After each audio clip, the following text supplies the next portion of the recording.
सूजी बच्चों की पहली ग़िज़ा होती है, लेकिन बचपन में खिलाने के बाद हम तो सूजी को पूछते ही नहीं हैं। सिर्फ सूजी का हलवा बनाने के अलावा हम सूजी की कोई रेसिपी नहीं बनाते। तो आज मैं आपके लिए सूजी के डोनट्स की रेसिपी लेकर आई हूँ, जो इतने ज़्यादा टेस्टी लगेंगे कि आप इसको बार बार बनाना पसंद करेंगे। आप बच्चों को स्कूल के लंच बॉक्स के लिए दे सकते हैं, शाम की चाय के साथ, केचप के साथ बहुत ही ज़्यादा टेस्टी लगते हैं। अंदर से सॉफ्ट और ऊपर से बहुत ही ज़्यादा क्रिस्पी बनकर तैयार होते हैं। तो इन मज़ेदार से सूजी के डोनट्स बनाने के लिए मैंने 3/4 कप सूजी को अच्छी तरह से छान लिया है। छानकर हमने इसको एक बोल में निकाल लिया है, क्योंकि सूजी में काफ़ी कचरा होता है, गुठलियाँ होती हैं। मैंने इसके अंदर ऐड कर दिया है तकरीबन 1.5 गिलास के करीब पानी ऐड करके हम इसको अच्छी तरह से मिक्स कर लेते हैं। और आधे घंटे के लिए हम सूजी को पानी में सोक कर लेते हैं, क्योंकि सूजी काफ़ी फूलती है, तो इसलिए हमने इसको सोक करना ज़रूरी है। आप इसको 15 मिनट के लिए भी सोक कर सकते हैं। तो ढककर मैंने इसको छोड़ दिया था। अब मैंने गैस के ऊपर एक कढ़ाई रख ली है। कढ़ाई के अंदर हमने 3 to 4 table spoon oil add कर दिया है। ऑयल को गर्म करने के बाद अब मैं इसके अंदर ऐड कर देती हूँ हरी मिर्चें। तो 4 से 5 बारीक कटी हुई हरी मिर्चें ऐड कर दी हैं।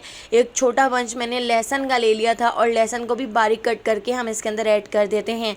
और इन दोनों चीज़ों को हमने ऑयल के अंदर अच्छी तरह से फ्राई कर लेना है। हमने इसको इतना फ्राई कर लेना है कि इन दोनों चीज़ों के ऊपर गोल्डन सा कलर आ जाए। ये दोनों चीज़ें अच्छी तरह से फ्राई हो जाएंगी, तो उसके बाद मैंने इसके अंदर 1 कप पानी ऐड कर दिया है और इसको अच्छी तरह से मिक्स कर लेते हैं। इसके साथ ही हमने जो 15 से 20 मिनट पहले सूजी का मिक्सचर सोक करने के लिए रखा था, तो हम ये पूरी सूजी इसके अंदर ऐड कर देते हैं। और इसके साथ ही इसी बोल को साफ़ करते हुए मैं इसके अंदर थोड़ा सा पानी ऐड कर देती हूँ, और लो से थोड़े से ज़्यादा फ्लेम पर हम इसको पका लेंगे। तो चमचा चलाते हुए हम इसको इतना पका लेंगे कि ये डो की फॉर्म में आ जाए। इसके साथ ही ½ टीस्पून नमक ऐड कर दिया है, 1 टीस्पून भुना कुटा ज़ीरा ऐड कर दिया है, और यहाँ पर मैंने ले ली है ½ टीस्पून लाल कुटी हुई मिर्चें, ½ टीस्पून पिसी हुई लाल मिर्च, 1 टीस्पून मैंने इसमें चाट मसाला ऐड कर दिया है, और ½ टीस्पून हम इसमें गरम मसाला ऐड कर देते हैं। ½ टीस्पून हल्दी पाउडर ऐड कर दिया है, और इसके साथ ही 1 टीस्पून भुना कुटा धनिया भी हम इसमें ऐड कर देते हैं, और ½ टीस्पून चिकन पाउडर भी मैंने इसमें ऐड कर दिया है। इसके साथ ही हम इसमें ऐड कर देते हैं सफ़ेद तिल। तो 2 टेबल स्पून हम इसमें सफ़ेद तिल भी ऐड कर रहे हैं। इससे बहुत ही क्रिस्पी भी बनेंगे, टेस्ट भी अच्छा होगा, और तिल भी हमारी सेहत के लिए बहुत ज़्यादा फ़ायदेमंद होते हैं। तो बस लो से थोड़े से ज़्यादा फ्लेम पर चमचा चलाते हुए हमने इसको पका लेना है। इसके साथ ही इस मिक्सचर के अंदर मैं ऐड कर देती हूँ 3 छोटे साइज़ के उबले हुए आलू। तो आलूओं को पहले ही मैंने उबाल लिया था। आलू ऐड करके आलूओं को हम पोटैटो मैशर की मदद से अच्छी तरह से मैश कर लेते हैं। तो इसके अंदर बहुत अच्छी तरह से हमने आलूओं को मैश कर लेना है, और इसको एक डो की फॉर्म में बनाकर तैयार कर लेना है। इसके साथ ही मैं इसमें एक बंच बारीक कटा हुआ हरा धनिया ऐड कर देती हूँ, और हरे धनिया को भी हम इसके अंदर अच्छी तरह से मिक्स कर लेते हैं। तो आपने गैस के फ्लेम को ज़्यादा नहीं रखना है, बस लो से थोड़े से ज़्यादा फ्लेम पर आपने इस मिक्सचर को बना के तैयार करना है, क्योंकि ये मिक्सचर बहुत जल्दी गाढ़ा हो जाता है, और ठंडा होने के बाद तो और ज़्यादा थिक हो जाएगा। तो बस आपने इस तरह से इसको एक डो की फॉर्म में बनाकर तैयार करना है। और उसके बाद मैंने इसको काउंटर के ऊपर रखकर अच्छी तरह से ठंडा कर लिया था।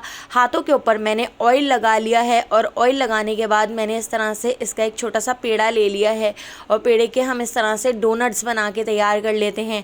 आप चाहें तो आप इसको ओवल शेप में बना के तैयार कर सकते हैं, या शामी कबाब के शेप में बना के तैयार कर सकते हैं।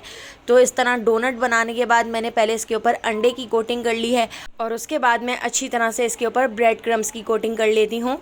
और ब्रेड क्रम्स की कोटिंग करने के बाद मैं इसको हाथ से अच्छी तरह से एक बार और सेट कर लेती हूँ, क्योंकि ये मिक्सचर काफ़ी पतला सा है। इस तरह से हम इसको सेट कर लेते हैं। इस तरह से डोनट्स बनाने के बाद मैंने इसको तकरीबन 1 घंटे के लिए फ्रीज़र में रख दिया था। इस तरह से ये थोड़े से हार्ड हो गए थे। तो आप देख सकते हैं हमारे यहाँ पर बहुत सारे डोनट्स बनकर तैयार हो गए थे। एक बार आप अपने घर में इन डोनट्स को ज़रूर बना के तैयार कीजिएगा। आप यकीन करें, बच्चों को तो इतने ज़्यादा पसंद आएंगे कि बच्चे बार बार इसको बनवाने की फरमाइश करेंगे, और स्कूल के लंच बॉक्स में भी लेकर जाएंगे। तो देखिए, यहाँ पर मैंने डोनट्स को फ्राई कर लिया है। तो डोनट्स को हमने इस तरह से शैलो फ्राई कर लेना है। तो एक साइड से पहले जब बहुत अच्छा सा कलर आ जाएगा, तो उसके बाद आपने इसको पलटकर दूसरी साइड से फ्राई करना है। तो यहाँ पे हमारे डोनट्स बनकर तैयार हो चुके हैं। तो अगर आपको ये क्रिस्पी और बहुत ही मज़ेदार सूजी और आलू के डोनट्स की रेसिपी पसंद आई हो, तो लाइक, शेयर और सब्सक्राइब करना बिल्कुल भी मत भूलिएगा। बेल आइकन के नोटिफिकेशन को ज़रूर ऑन कीजिएगा। आने वाली वीडियो तक मुझे दीजिए इजाज़त। अल्लाह हाफ़िज़।